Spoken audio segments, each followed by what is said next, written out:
Hello everyone, Warcraft here, and in this video we're going to be talking about WoW's next expansion, and that would be Warlords of Draenor. Now, Blizzard did give us a bit of details at the BlizzCon 2013, so this video is going to be a quick recap of what we know so far about Warlords of Draenor. Now, the first thing we're going to be talking about is the setting or the main location of this expansion, which is Draenor. Now, for those of you who aren't familiar with the lore, as you know, Outland, the zone which was released in the Burning Crusade, is a destroyed version of Draenor. That is, Outland was once an intact planet and was called Draenor until the Orc warlock Gul'dan led to the destruction of Draenor, and it became known to us as Outland. Since Outland was Draenor in the past, it is obvious we will see some time travel here. Now, as you travel and explore this fascinating world of Draenor, as you look at the map, you will find some similar places such as Nagrand, Shadowmoon Valley, but these regions are completely overhauled to look graphically better. Also, they were made to look how they did in the past. The other zones include Spires of Arak, Gorgrond, Frostfire Ridge, Tanaan Jungle, and Talador.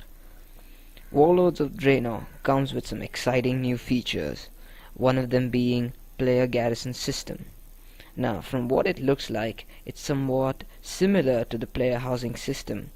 How it's probably going to work is, I think it would work as the same as Sunsong Ranch. The garrison for every player would be in a specific area, where upon entering you will get phased out and the upgrades you have made to your garrison will be visible only to you. The upgrades are similar to that in Warcraft 3. You will be able to build your own town hall, workshop, etc. Also, upgrade them as you progress. You can also hire followers at the garrison. Now, these followers farm minerals, herbs, and even old raids for you, even while you're offline. Now, this seems interesting. Next up is what people are excited for the most: the new character models. Many players have waited for this for a very long time, and at last it has arrived. Warlords of Draenor will bring us the new character models.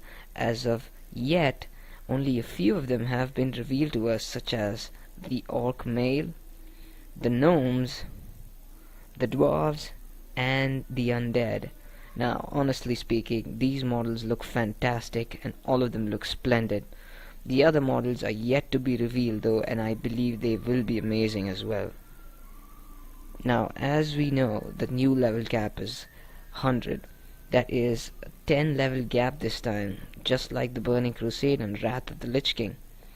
Also, there are going to be new dungeons and raids. Blizzard has announced there are going to be 6 new dungeons, which are Bloodmaw Slag Mines, Blackrock Depot, Orchindon, Arakoa Spires, Shadowmoon Burial Grounds, and the Iron Barracks. Also, there are going to be 2 new raids, Blackrock Foundry and High Mall. Also, a couple of world bosses, which we don't know about yet. Now, talking about raids, there is going to be a few changes to the raiding system.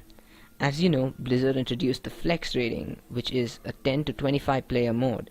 Now, this has become quite popular and will be carried on into Warlords of Draenor, but in a different way. Warlords of Draenor brings in a new raid structure where Raid Finder, Normal, and Heroic difficulties have been turned to a flexible raiding system, with the addition of another difficulty, which is the Mythic difficulty. Now, unlike the other difficulty, Mythic will not incorporate the Flex system. Thus, it is going to be a 20 player mode. Warlords of Draenor also brings in some exciting new PvP changes with new rewards, new user interface improvements, challenges, and new battlegrounds. For players looking for PvP on a much more huge scale, Warlords of Draenor brings in a new world PvP zone, which is said to be of the northeast coast of Tanaan Jungle, and this zone is called Ashran. Now, unlike Wintergrasp or Tol Barad, which have a certain objectives, and when the requirements are completed, you win. Here, the PvP does not stop. The objectives tend to change, and there is going to be resources to gather, things to summon. At first joining the fray, you will be given objectives based on the current status of the battle. The closer you get to your enemy base, the harder the tasks get.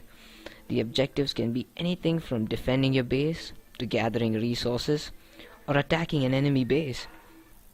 Another new feature added to PvP is the Battleground score, which is going to be basically telling the performance of players in Battlegrounds.